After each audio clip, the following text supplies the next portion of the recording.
서울여대의 기독교학과에 있는 교수님 중에 장경철이라는 교수님이 계십니다. 그분은 이 오랫동안 대학교 학생들을 강의하면서 이 깨달은 것이 있는데 그것이 무엇이냐?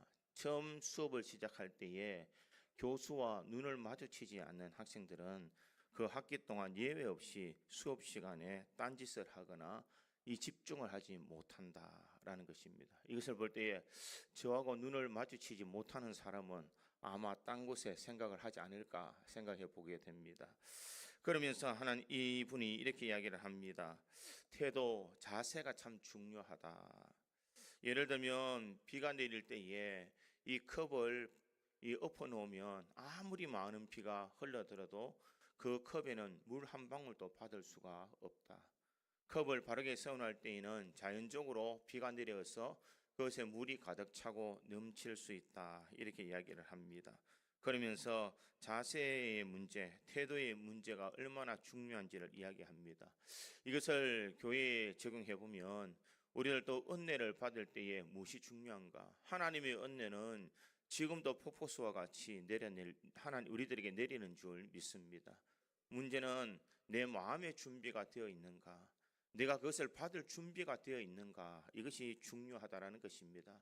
그러기에 어거스틴은 이 하나님의 도성이라는 책에서 이렇게 이야기를 합니다. 고통은 동일하나 고통을 당하는 사람은 동일하지 않습니다. 악한 사람은 똑같은 고통을 당하면서도 하나님을 비방하고 모독하지만 선한 사람은 그 고통 속에서 하나님을 찾으며 찬양합니다. 사람이 무슨 고통을 당하느냐, 어떻게 당하느냐가 문제가 아닙니다. 이것은 어떻게 반응하느냐가 중요합니다. 똑같은 미풍이 불어오지만 오물은 더러운 냄새를 풍기고 거룩한 기름은 향기로운 냄새를 풍깁니다. 정말 중요한 것은 그 사람의 태도입니다. 이렇게 이야기하고 있다는 것입니다. 여러분들이 오늘 이 자리에 올 때에 어떤 마음, 어떤 태도를 가지고 이 예배에 참석하고 있습니까? 내가 하나님의 은혜를 꼭 받아야 되겠다는 사모하는 마음, 오늘도 나에게 주시는 말씀을 내 신비의 세계에서 이 말씀대로 순종해야 되겠다는 그런 마음을 가지고 우리가 나올 때에 하나님의 은혜가 분명 임하는 줄 믿습니다. 우리가 예배 속에서 우리가 예수 그리스도의 은혜를 누리기 위해서는 우리의 마음가짐이 참 중요한 줄 믿습니다. 우리의 태도가, 우리의 삶의 자세가 얼마나 중요한지를 어거스틴은 잘 설명하고 있습니다. 인생에 있었어도 신앙에 있었어도 우리의 삶에는 여러 가지 태도와 자세가 참 중요한 줄 믿습니다. 어떤 인생의 태도를 가지느냐에 따라서 그 인생의 미래가 분명 달라지는 줄 믿습니다. 그런 의미에서 이렇게 한번 따라하겠습니다. 나의 신앙의 태도가 나의 미래를 결정한다. 내가 어떤 신앙의 자세를 가지고 살아가느냐가 곧 나의 미래를 결정할 수 있다라는 것입니다. 우리 신앙의 삶을 보면 우리 신앙을 방해하는 자세, 우리의 기쁨을 빼앗아가는 태도가 있다라는 것입니다. 그러한 태도를 계속하다 보면 우리의 마음속에 은혜가 무너지고 하나님의 그 놀라운 사랑을 잊어버리고 세상을 향하고 갈 수밖에 없다라는 것입니다. 오늘 우리가 읽었던 이 말라기서에는 바로 이스라엘 백성들에 대해서 이런 신앙의 자세, 신앙의 태도에 대해서 이야기하고 있습니다. 이스라엘 백성들은 그동안 바빌론 포로의 삶을 살았습니다.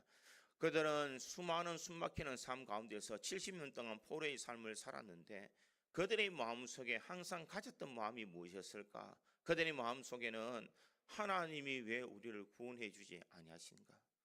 왜 이 바벨론에서 이렇게 고통당하도록 만드셨을까? 하나님 우리를 사랑하신다고 말하시면서 정말 이런 고통 가운데 현실 가운데 내버려 두는 것이 하나님의 사랑의 표현인가? 그들은 이런 마음의 의구심을 가지고 살았다라는 것입니다. 그래서 하나님께서는 70년의 약속이 다 지난 후에 이 고레스 왕을 통하여서 그들은 이제 고국으로 돌아오게 되었습니다. 열정적인 마음으로 이제는 돌아가면 예루살렘 성전을 짓겠다, 이 무너진 성벽을 내가 재건하겠다는 마음으로 그들은 돌아왔지만 여러 가지 방해를 통하여서 그 일을 하지 못하게 됩니다. 그러면서 그들이 신앙이 점점 약해져 버리고 그럴 때에 이 학개와 이 스가랴가 일어나서 그들에게 독려하며 이 하나님의 성벽과 성전을 재건하라라고 말하고 있습니다. 그럴 때 그들은 다시 일어나서 무너진 예루살렘을 건축하고 무너진 성벽을 다시 재건하게 됩니다. 그런데 문제는 무엇이냐?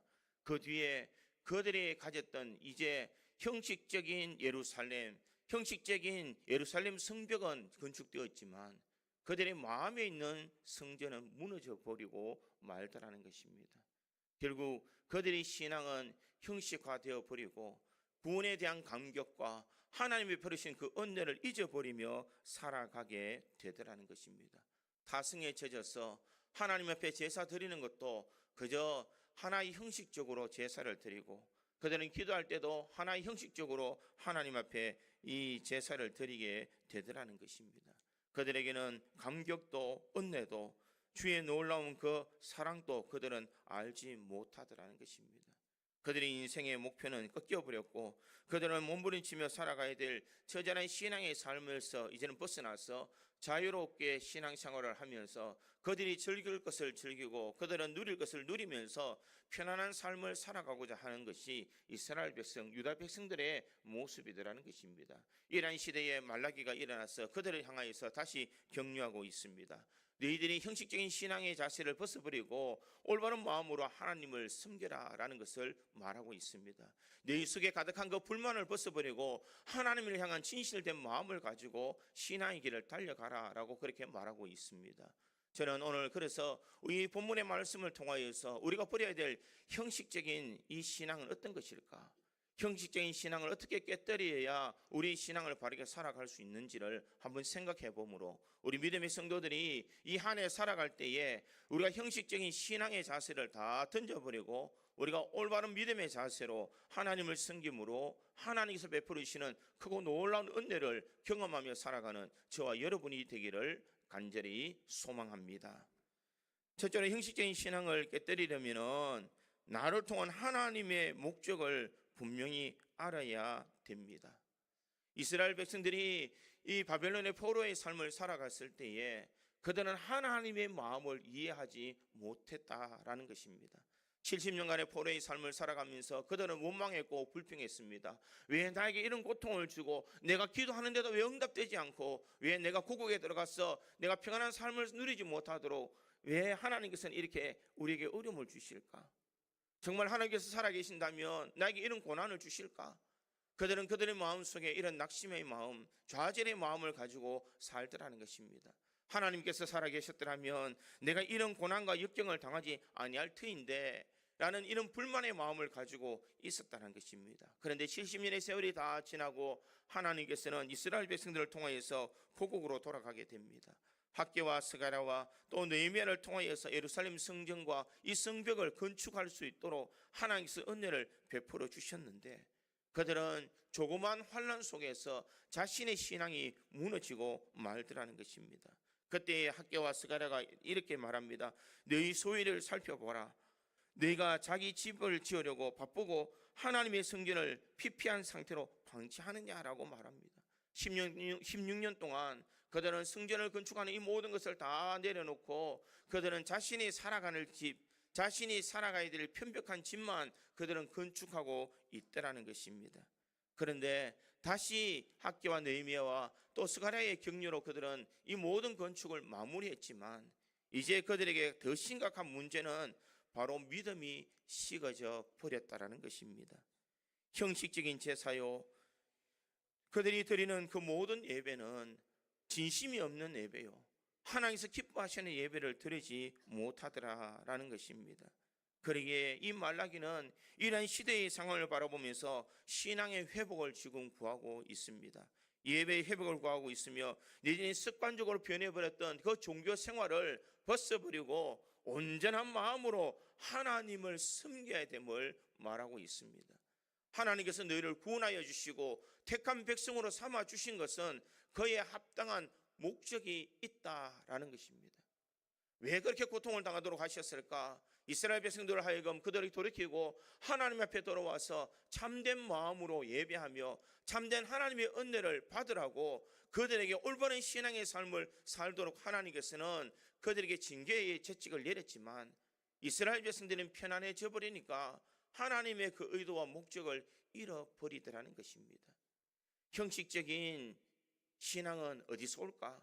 형식적인 신앙은 하나님이 나를 향한 이 목적을 잃어버릴 때에 그들은 형식적인 신앙이 될 수밖에 없다라는 것입니다. 이스라엘 백성들은 이 고국에 돌아와서 성전을 건축할 때에는 목적이 있었습니다. 성벽을 건축해야 되겠다, 성전을 새로 지어야 되겠다는 분명한 목적이 있었습니다. 그런데 그 목적을 이루고 나니까 그 다음 그들은 무너져 버리고 말더라는 것입니다. 우리 신앙도 마찬가지입니다. 우리 다 이 교회가 이만하면 됐지, 이 정도 되면은 참 부흥했어, 이 정도 됐으면 이제 더 이상 할 것이 없을 거야 라고 하는 생각을 가지는 그 순간부터 교회는 쇠퇴하기 시작한다는 것입니다. 나 말고 봉사하는 사람도 많고 나 말고 다른 사람들이 얼마나 많은데 이 정도 했으면 됐지라는 마음을 가진다면 그때부터 교회는 쇠퇴해지기 시작한다는 것입니다. 우리가 계속 살아있는 예배, 하나님의 역사가 인도되어지는 교회가 되고 수많은 영혼을 살리는 그런 교회의 역할을 잘 감당하는 이 분명한 목적의식이 없다면 우리 교회는 성장할 수가 없는 줄 믿습니다. 어떤 사람은 이렇게 이야기합니다. 이만하면 됐지, 나는 큰 교회보다 작은 교회에 속닥하게 서로 함께 서로 사랑을 나누는 교회가 나는 좋다, 이렇게 말하는 사람도 있습니다.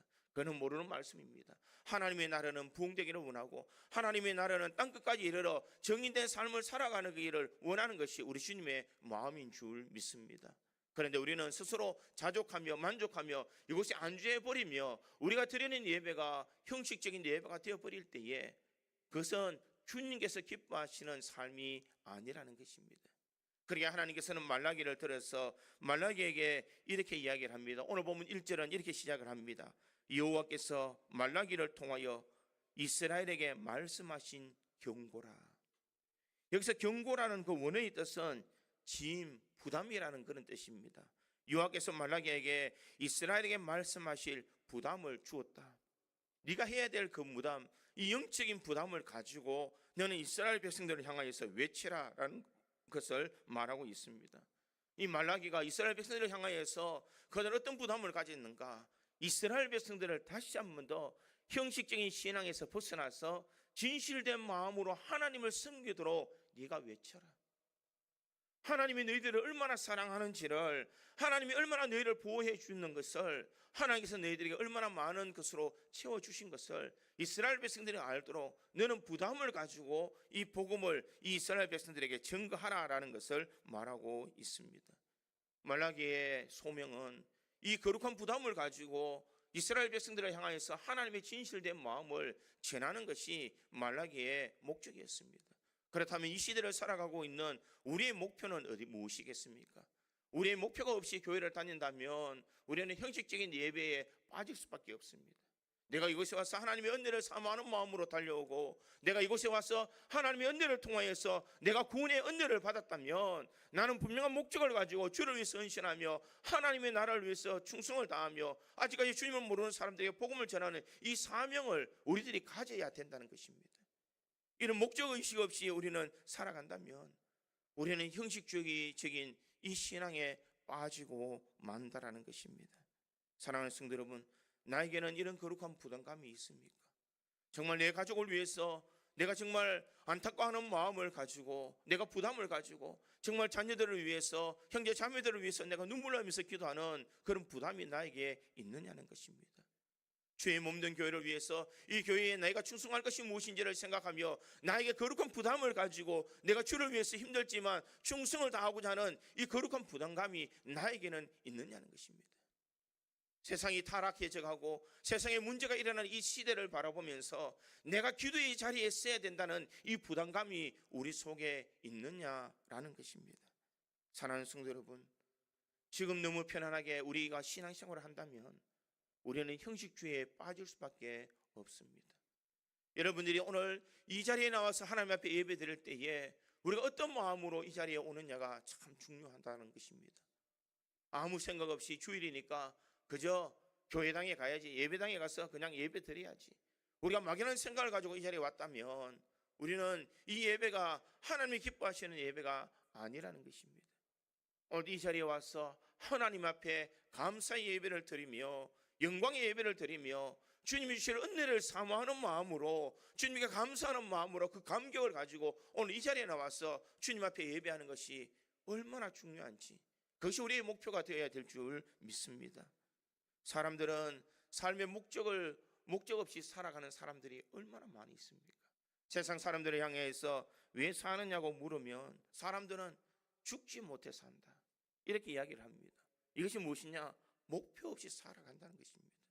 내가 이 땅에 살면서 하나님께서 나에게 주신 거룩한 사명을 다 잊어버리고, 주님께서 나에게 요구하시는 그 사명을 잊어버리고 살아가기에 우리는 정치 없이 그냥 하루하루의 삶을 의미 없이 지나가고 만다라는 것입니다. 잠언 29장 18절에 보니 묵시가 없으면 백성이 방자에 행하거니와 율법을 지키는 자는 복이 있느니라. 하나님의 묵시가 없으면 백성들이 방자에 행한다, 이렇게 말합니다. 자기 멋대로 자기 원대로 살아간다는 것입니다. 그러나 하나님의 율법을 지키는 자는 복이 있다, 이렇게 말하고 있습니다. 사랑하는 성도 여러분, 우리가 형식적인 신앙을 깨뜨리기 위해서는 하나님께서 나를 향한 그 목적을 분명히 깨달아야 될 줄 믿습니다. 하나님은 한 영혼을 사랑하며 그 영혼들을 구원하기를 위해서 우리를 미리 불러주신 줄 믿습니다.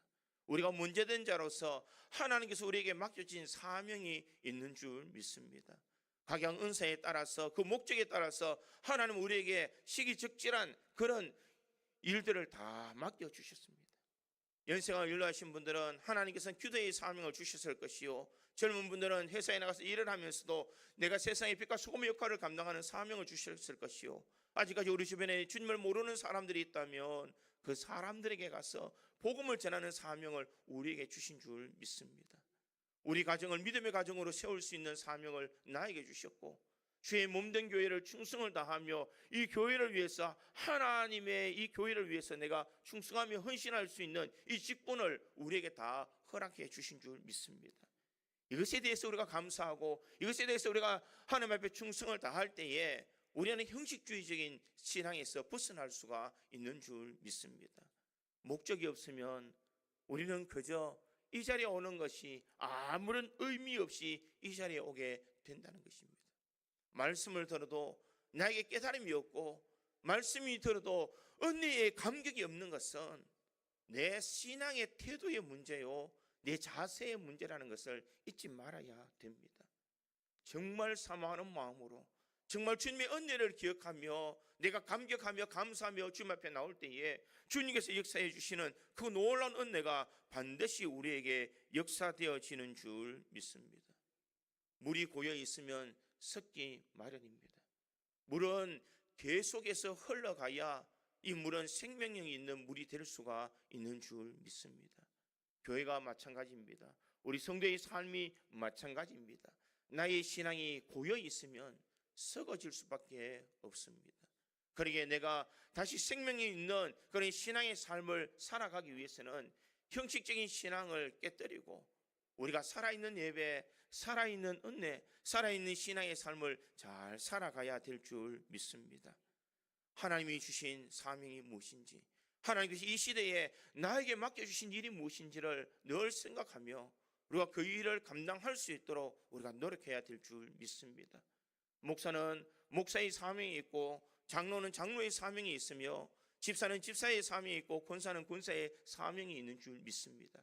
이 사명을 주었음에도 불구하고 하나님께서 나에게 맡겨주신 이 귀한 사명을 잊어버리고 살아간다면 우리는 형식적인 예배자가 될 수밖에 없는 줄 믿습니다.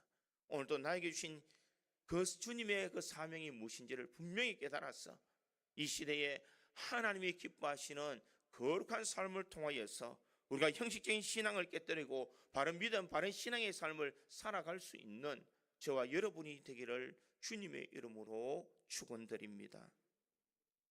두 번째로 형식적인 신앙을 깨뜨리려면 나를 향한 하나님의 사랑을 확인해야 됩니다. 오늘 보면 2절에 있는 말씀을 보니 이렇게 기록합니다. 여호와께서 이르시되 내가 너희를 사랑하였노라 하나 너희는 이르기를 주께서 어떻게 우리를 사랑하셨나이까 하는도다. 나 여호와가 말하노라 에서는 야곱의 형이 아니냐 그러나 내가 야곱을 사랑하였고, 이렇게 말하고 있습니다. 이 말라기 선지자를 통하여서 내가 너희를 사랑하노라라고 말했습니다. 그런데 이스라엘 백성들은 그 말을 들을 때에 도리어 하나님 앞에 이렇게 질문합니다. 주께서 어떻게 우리를 사랑하셨나이까? 이 말은 무슨 말입니까? 하나님의 그 사랑을 알지 못하고 있다는 것입니다. 하나님께서 얼마나 이스라엘 백성들을 사랑했는지, 얼마나 너희를 보호해 주는지 그 사랑을 알지 못하고 있었기 때문에 하나님이 어떻게 우리를 사랑하셨나이까? 우리가 70년 동안 포로 생활 있을 때에 하나님은 어디 계셨습니까? 내가 눈물 흘리고 있을 때에 하나님은 어디 계셔서 왜 나를 구원해 주지 아니했습니까? 내가 인생의 어두운 길을 걸어갈 때에 하나님은 어디 계셔서 나를 도와주셨습니까? 그런데 하나님께서 정말 나를 사랑하신다고 말씀할 수 있으십니까? 이렇게 반문하고 있는 것입니다. 이것은 이스라엘 백성들의 문제가 아니라 현재를 살아가고 있는 우리들의 문제가 될 수가 있는 줄 믿습니다. 우리의 기도가 응답되어지지 않고 내 삶의 고통의 순간이 있을 때에, 마치 나를 도와주는 사람이 아무도 없는 그 순간에 있을 때에 우리는 이 이스라엘 백성처럼 하나님이 어디 계십니까? 하나님이 살아계시다면 정말 나에게 이런 고통이 있을 수 있습니까? 라고 말할 수가 있다는 것입니다. 사랑하는 성도 여러분, 우리의 하나님의 사랑을 잊어버리는 순간 우리는 불평과 불만의 삶을 살아갈 수밖에 없다는 것입니다.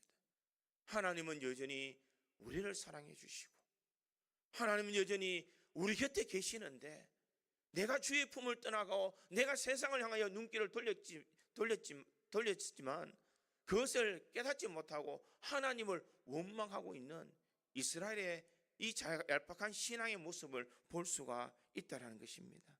사랑하는 성도 여러분, 우리가 하나님의 그 사랑을 경험해야 될 줄 믿습니다.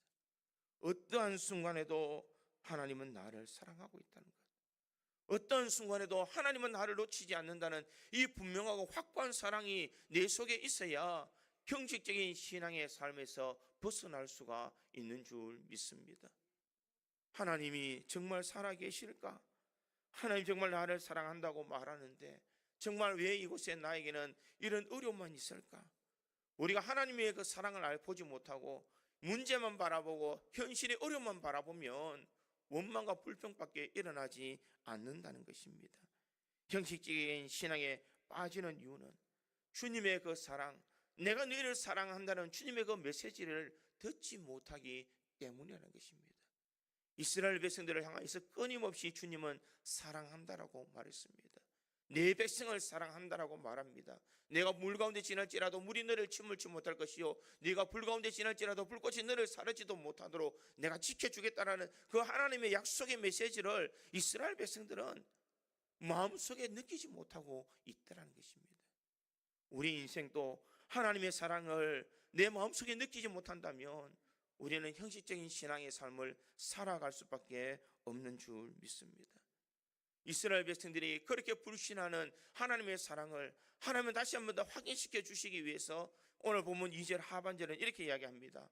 나 여호와가 말하노라, 에서는 야곱이 형이 아니냐? 그러나 내가 야곱을 사랑하였고.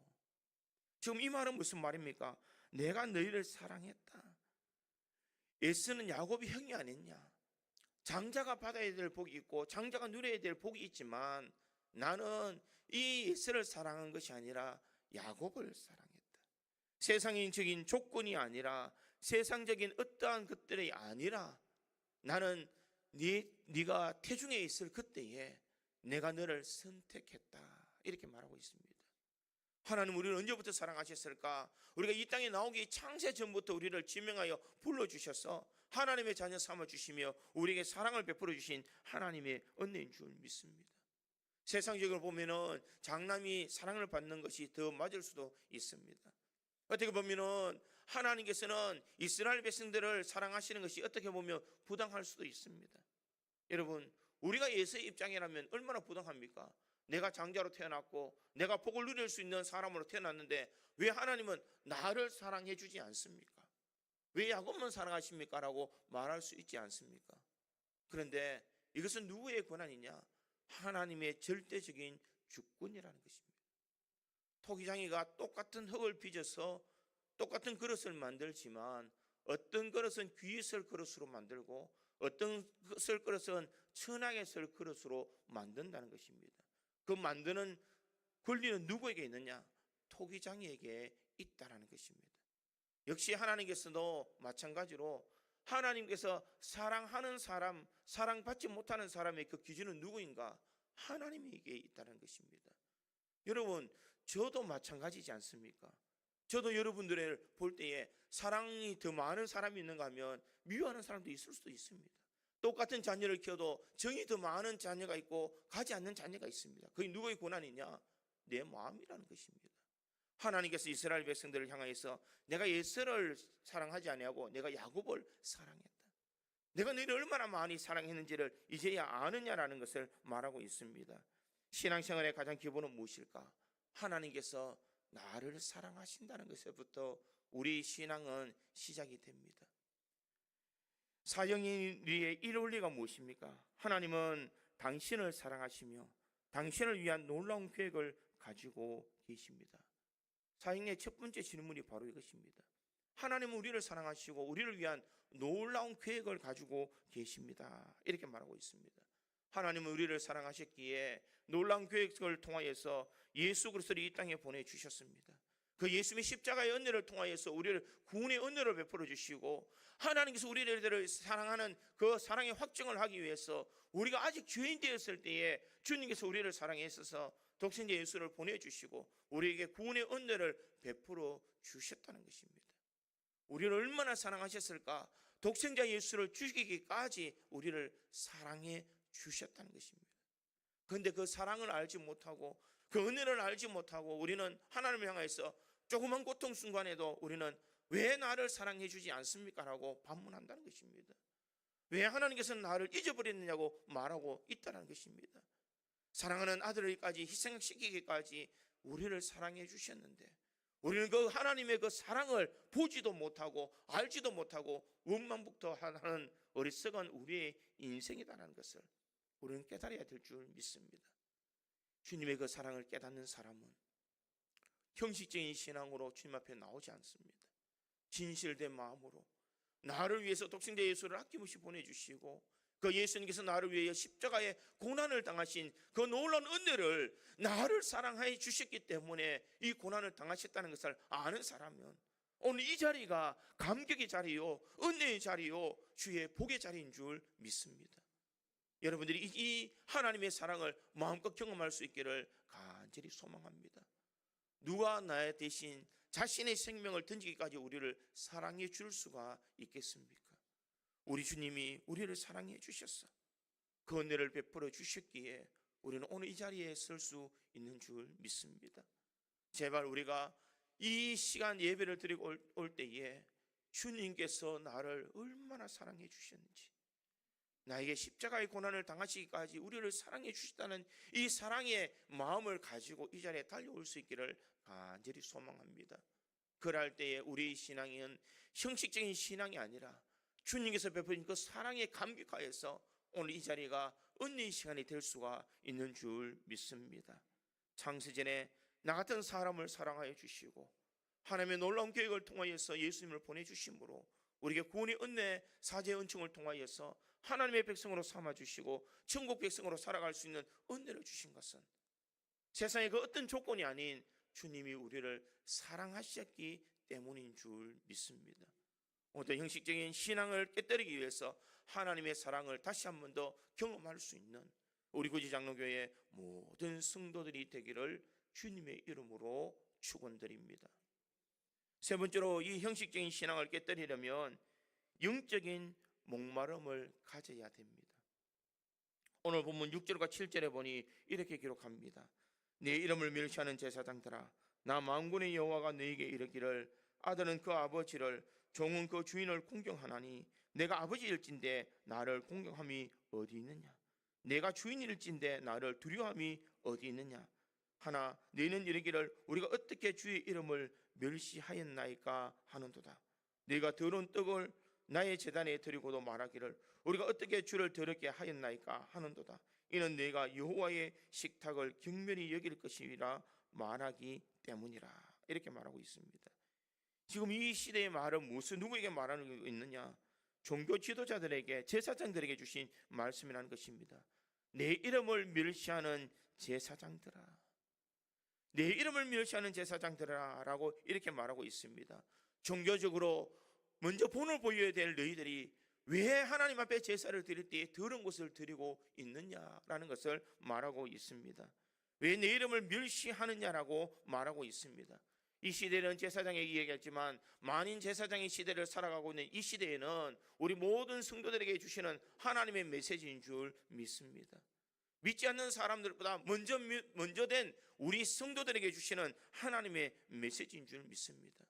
내가 은혜를 받았다고 말하면서, 내가 주님의 십자가의 은혜를 가지고 있다고 말하면서 너희들이 왜 주님 앞에 나올 때에 나를 멸시하며 형식적인 예배를 드리고 있느냐라고 그렇게 말하고 있다라는 것입니다. 이때의 제사장들은 어떻게 주님을 멸시했습니까? 첫 번째는 하나님을 하나님으로 인정하지 아니했다라는 것입니다. 그들은 하나님을 섬기는 사람이지만 하나님을 하나님으로 인정하지 아니했습니다. 아들은 그 아버지를, 종은 그 주인을 공경하나니 내가 아버지일진데 나를 공경함이 어디 있느냐? 내가 주인일진데 나를 두려움이 어디 있느냐? 이 말은 하나님을 하나님으로 섬기지 못하더라는 것입니다. 사랑하는 성도 여러분, 우리는 과연 하나님을 하나님으로 지금 섬기고 있습니까? 하나님을 내가 두렵고 떨리는 마음으로, 공경하는 마음으로 이 자리에 와서 주의 그 크신 은혜와 그 사랑을 내 마음속에 간직하고 살아가고 있느냐는 것입니다. 하나님을 하나님으로 인정하지 못하는 삶은 하나님을 멸시하는 삶인 줄 믿습니다. 자녀를 지극히 정성으로 자녀를 잘 양육했는데 나중에 아이가 자라나니까 부모는 어디 간데도 없고 다른 사람에게 더 정성을 쏟으면 여러분, 부모의 마음이 어떻겠습니까? 내가 헛 키웠다, 이런 생각 들지 않겠습니까? 하나님께서도 마찬가지라는 것입니다. 내가 이스라엘 백성들에게 얼마나 많은 사랑을 베풀어 줬고 얼마나 많은 은혜를 베풀어 주었는데 그들은 하나님을 멸시하더라는 것입니다. 하나님의 말씀에 순종하지 않더라는 것입니다. 사람은 사람된 도리로 살아가야 되는데 그 사람된 도리도 알지 못하고 살아가더라는 것입니다. 또한 이스라엘 제사장들이 무엇을 잘못 멸시했느냐? 그들은 제사를 드리는 것으로 하나님을 멸시했다는 것입니다. 오늘 본문 8절과 9절에 보니 이렇게 기록합니다. 만군의 여호와가 이르노라, 내가 눈먼 희생 제물을 바치는 것이 어찌 악하지 아니하며 저는 그 병든 것을 드리는 것이 어찌 악하지 아니하냐? 이제 그것을 네 총독에게 드려보라. 그가 너를 기뻐하게 했으며 너를 받아주겠느냐? 만군의 여호와가 이르노라, 너는 나 하나님께 은혜를 구하면서 우리를 불쌍히 여기소서 하여 보라. 내가 이같이 행하였으니 내가 너희 중 하나인들 받겠느냐? 무엇을 말하고 있습니까? 이스라엘 백성들이 하나님을 공경한다고 말하면서 주님 앞에 나올 때에는 저는 것, 이 흠 있는 것을 주님 앞에 드렸다라는 것입니다.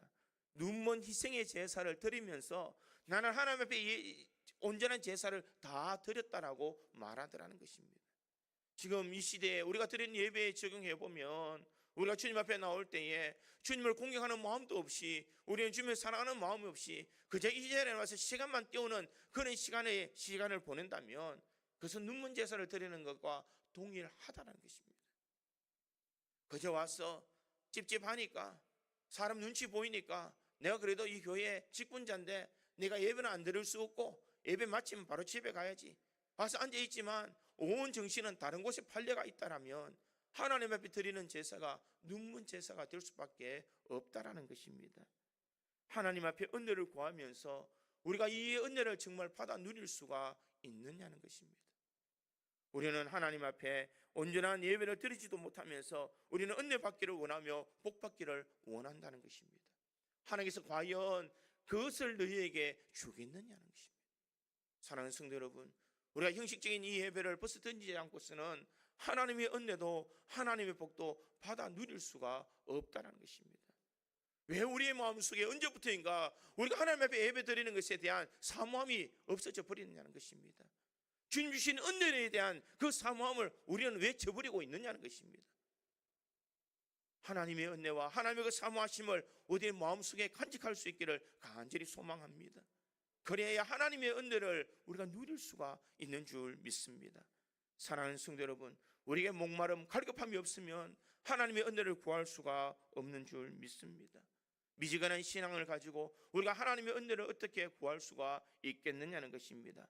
시대는 악해져 가고 있으며 우리가 살아가고 있는 신앙은 퇴색해져 버려가고 있는 이때에 우리의 신앙을 바르게 점검하지 않으면 저 계시록에 나와 있는 라오디게아 교회처럼 미지근한 교회가 될 수밖에 없습니다. 요한계시록 3장 15절에 보니 내가 네 행위를 아노니 내가 차지도 아니하고 뜨겁지도 아니하도다. 내가 차든지 뜨겁든지 하기를 원하노라. 내 신앙이 왜 그렇게 미지근하냐? 믿는 것도 아니고 믿지 않는 것도 아니고 하나님을 섬기는 것도 섬기지 않는 것도 아니고 너희들이 신앙의 삶을 살아가는 것도 아니고 사는 것도 아니고 왜 이렇게 미지근한 신앙의 삶을 살아가고 있느냐라고 말하고 있습니다. 하나님께서는 이들의 영적 상태를 이렇게 말합니다. 계시록 3장 17절에 보니 내가 말하기를 나는 부자라 부유하여 부족한 것이 없다 하나 내 공고한 것과 가련한 것과 가난한 것과 눈먼 것과 벌거벗은 것을 알지 못하는도다. 라오디게아 교회가 왜 그렇게 미지근해져 버리고 말았는가? 나는 부자요 부유한 자요 부족한 것이 없다라고 생각했기 때문이라는 것입니다. 이만하면 됐다. 이만하면 살지. 내가 이 적당하게 살면 내가 되지. 뭐 그렇게 열심을 다해서 내가 하나님을 섬긴다고 그렇게 열정을 낼까? 이것을 지적하고 있는 것입니다. 사랑하는 성도 여러분, 우리의 영혼이 피폐되어져 있는 것, 우리의 영혼이 죽어가고 있는 것은 내가 알지도 못하고 우리 현실의 이 편안함에 대한 안주만을 우리가 생각한다면 우리는 형식적인 신앙을 들을 수밖에 없는 줄 믿습니다. 현실보다 우리 영혼이 거듭나며 우리 영혼이 더 뜨겁게 하나님의 은혜를 구하는 믿음의 삶을 살아야 될 줄 믿습니다. 사랑하는 성도 여러분, 이 시대에 주님께서 우리들에게 요구하시는 신앙이 있다면 형식적인 신앙을 깨뜨리기를 원하시는 줄 믿습니다. 하나님에 대한 우리들을 향한 분명한 목적의식을 가지고 하나님 향한 그 사랑을 확인하며 우리의 영적인 갈망함을 가지고 주님 앞에 나가 하나님의 은혜를 구할 때에 하나님의 역사를 우리가 경험하는 줄 믿습니다. 오늘도 형식적이고 외식적인 이 신앙을 던져버리고 이 한 해는 정말 주님이 기뻐하시는 거룩한 예배를 통하여서 진정 우리가 형식적인 예배가 아니라 진실된 예배로 진실된 신앙의 삶을 살아갈 수 있는 우리 고지 장로교회 모든 성도들이 되기를 주님의 이름으로 축원드립니다. 다 같이 기도하겠습니다.